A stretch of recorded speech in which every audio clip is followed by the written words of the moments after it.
세 가지 현금 지원금 알아두세요. 집에서 부모님, 배우자, 자녀 등 가족을 돌보면 현금이 지급되는 세 가지 제도. 오늘은 집에서 자녀나 부모님, 가족을 돌보면 정부에서 지원금을 주는 제도 세 가지를 설명드리겠습니다. 첫 번째는 가족이 65세 이상 어르신을 돌볼 경우에 가족의 부담을 덜어주기 위해서 가족 요양급여를 지급하는 제도입니다. 월 15만 원의 가족 요양비를 특별 현금급여라는 이름으로 제공하는데요. 자녀가 부모를 모셔도 되고 부부가 서로 돌봐주는 것도 해당됩니다. 우선 장기 요양 등급에 대해 간단히 설명드리겠습니다.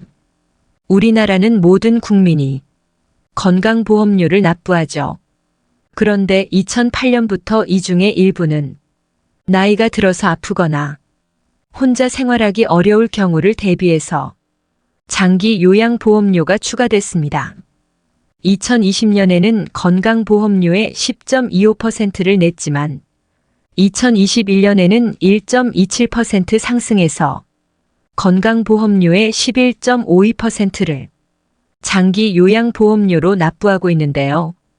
이 장기 요양보험료는 건강보험, 국민연금, 고용보험, 산재보험에 이어서 제5의 사회보험으로 불리는 사회보장제도입니다. 덕분에 최근 10여 년간 방문요양이나 재가요양 같은 요양시설이 상당히 많이 생겼죠. 정부에서 국민들에게 거둔 장기 요양보험료를 가지고 지원을 해주기 때문입니다.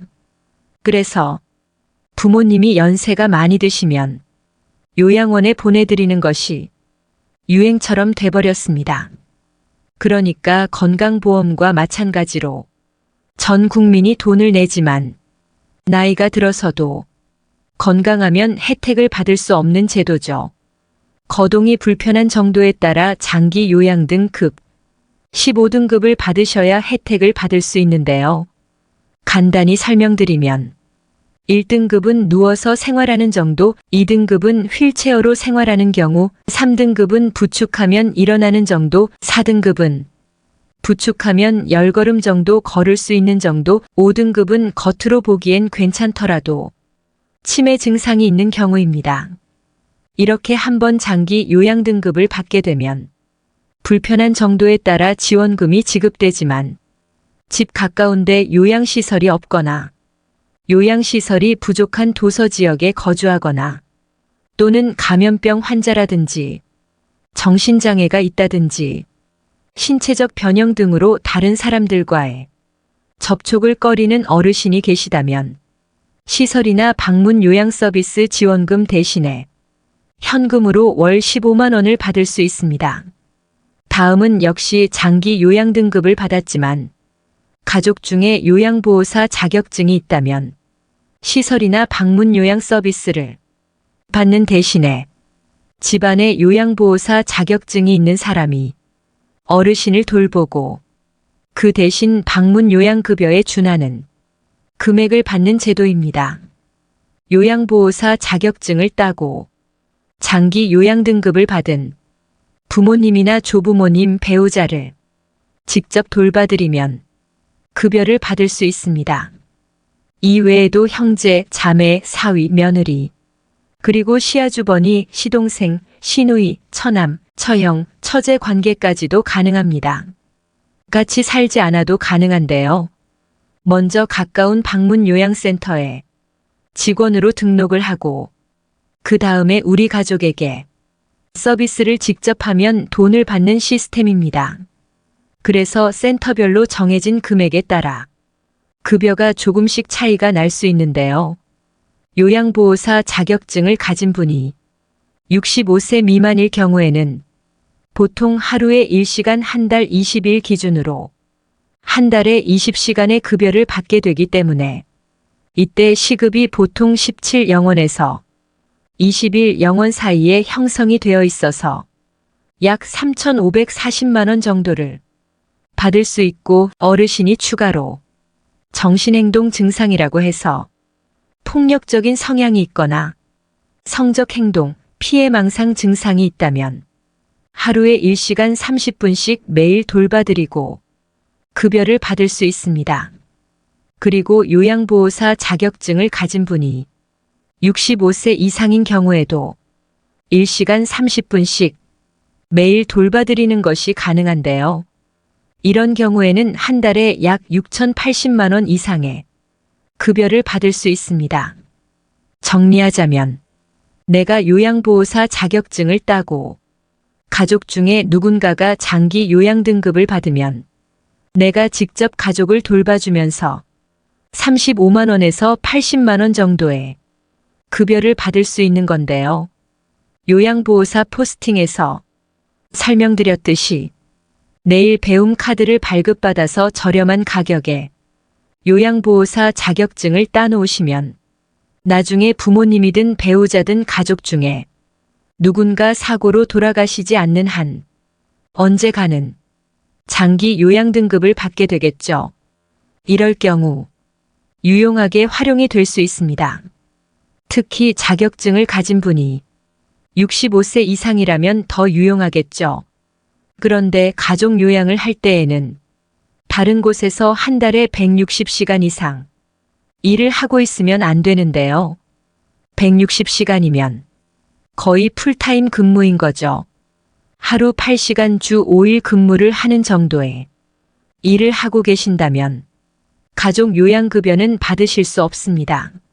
만약에 요양보호사로 일을 하면서 가족을 돌본다면 요양보호사 일을 풀타임으로 하면 안 되겠죠.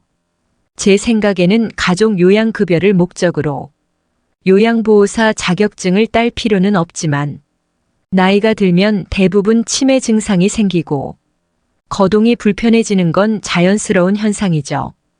부부 사이가 될 수도 있고 부모님이 될 수도 있고 은퇴 이후에도 살아가는 시간이 굉장히 길어졌기 때문에 긴 시간 동안 가족을 요양시설에 모시지 않고 함께 지낼 생각이 있으시다면 시간이 있을 때 요양보호사 자격증을 미리 취득해 두시는 것도 좋을 것 같습니다. 다음으로 집에서 아이를 돌볼 경우에도 최대 20만 원의 양육수당을 지급합니다. 요즘의 아이들은 대부분 어린이집이나 유치원을 보내죠. 그럴 만도 한 게 현재 우리나라에서 아이에게 지원되는 대표적인 보육지원금은 아동수당, 양육수당, 보육료가 있는데요.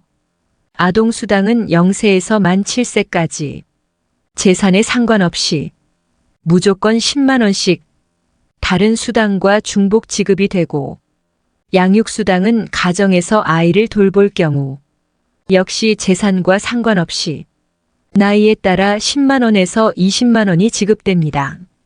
그런데 보육료는 나이에 따라 월 26만 원에서 726영원까지 지원되기 때문에 맞벌이 부부가 아니더라도 아이를 어린이집에 보내는 것이 더 유리합니다. 하지만 어린이집 학대 사건이 꾸준히 발생하고 있고 그런 이유가 아니더라도 직접 아이를 돌보고자 하는 부모님들도 계시죠.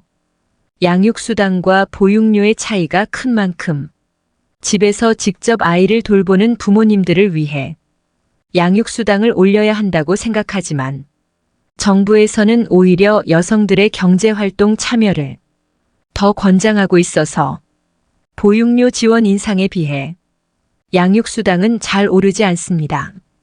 집에서 아이를 직접 키우면 훨씬 더 힘든데 조금 아쉽네요. 직접 아이를 돌보는 가정은 아동수당 10만 원과 양육수당이 중복이 되기 때문에 나이에 따라 30만 원에서 20만 원을 지원받을 수 있습니다. 농어촌에 거주하거나 장애 아동의 경우에는 조금 더 받을 수 있는데요. 어린이집이나 유치원을 다니다가도 7살이 되면 취학 전까지 유치원 대신 학원을 다니는 경우가 많죠. 이런 가정에서는 특히 잊지 않고 보육료에서 양육수당으로 변경 신청하셔야겠습니다. 복지로 홈페이지에서 온라인으로 신청하거나 주민센터에서 다음과 같은 서류를 준비하셔서 신청하시면 됩니다.